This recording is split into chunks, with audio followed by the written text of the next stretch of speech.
Hello, my name's Clinton, and I'll be your guide through this module of Day 7. We're going to talk about the index laws. Please don't forget to pause this presentation at any time if you need more time to think about something. An index tells us how many times to multiply a number together. The same way that the shorthand 3x tells us we've added x to itself 3 times, the shorthand x cubed tells us we have multiplied x by itself 3 times. The first index law is a mathematical way of expressing something which is perfectly clear when we think about indices this way. Here's the first index law. It says that if we multiply a number together m times, and then multiply that by the same number multiplied together a further n times, the net result is having multiplied the number together m plus n times.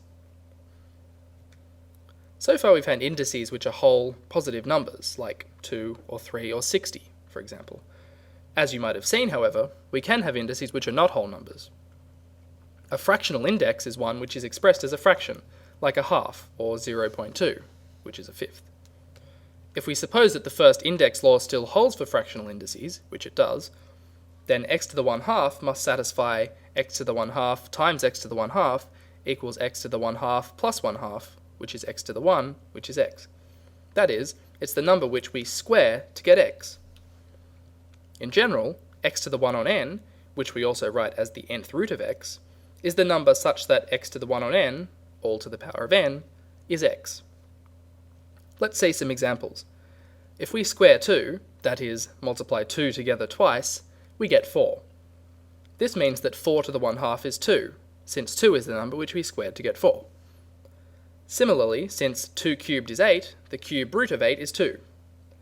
There are actually two numbers, of course, which we can square to get 4, namely 2 and minus 2, but the convention is to say that the square root of 4 is 2. And similarly, we choose the positive square root of any number, by convention. Although we're not going to discuss it in this course, it's important to note that the story does not end here. There are actually more numbers, like pi for example, which cannot be written as fractions. It's a very difficult task to explain what is meant by x to the a, where a is one of these numbers that we can't write as a fraction. To do so requires some pretty heavy mathematical machinery, and this is a subject known as real analysis. We can now state the second index law. If we take x to the m, which is x multiplied together m times, and then multiply this together n times, the net result is multiplying x together m times n times. This is just a generalization of the first index law. For example, here we have x squared multiplied together 3 times, which gives 2 plus 2 plus 2 is 2 times 3 is 6 x's. Here are some examples of the second index law in action. 2 squared, all squared, is 2 to the 4 is 16, and 3 squared, all cubed, is 3 to the 6, which is 729, and x squared to the 5 is x to the 2 times 5, which is x to the 10. It's important to remember the difference between the first and second laws. The first tells us to add indices together, while the second tells us to multiply them together. If you remember what indices actually mean, that is that they're telling us how many times to multiply a number together, you shouldn't have any trouble remembering the different rules. The third index law tells us how to interpret fractions with indices on the top and or on the bottom. It really just comes down to something else you're familiar with, cancellation. Here's the third index law. If I divide x to the m by x to the n, written either with the division symbol or as a fraction, x to the m on x to the n, the answer is x to the m minus n. Importantly, we must have x be non-zero here. Otherwise, it doesn't make any sense to divide by it. Let's have a closer look at what's going on here. Let's say we have a x's on the top and b x's on the bottom of a fraction, where a is bigger than b, so that there are more x's on the top. We want to cancel off all the x's on the bottom. If we cancel out all the x's that are on the bottom, we'll be left with x to the a minus b on top and 1 on the bottom, which is just x to the a minus b. For example, here we have 5 x's on top and 3 on the bottom.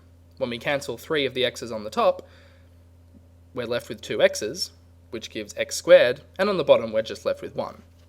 So x to the 5 divided by x to the 3 is x to the 5 minus 3, which is x squared. This is what we expected from the third index law in this example. X to the a on x to the b is x to the a minus b.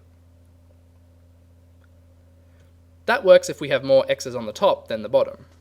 If we have more on the bottom than the top, so that b is bigger than a, like in this example, where we have x cubed on the top and x to the sixth on the bottom, then when we cancel x cubed from the top and bottom, we're left with 1 on the top and x cubed on the bottom now. That is, 1 on x cubed is x to the minus 3, which is x to the 3 minus 6. Here we can use the fact that 1 on x to the n is just another way of writing x to the minus n for any number. Since the negative of b minus a is a minus b, we have 1 on x to the b minus a is x to the a minus b in this case as well. There's two other rules that we need. You can think of these as being the fourth and fifth index laws if you like, but they are more conventions that mathematicians use to make everything nice and consistent. Firstly, any number to the power of 1 is just the number itself back again. Secondly, any number to the power of 0 is 1, provided the number itself is not 0.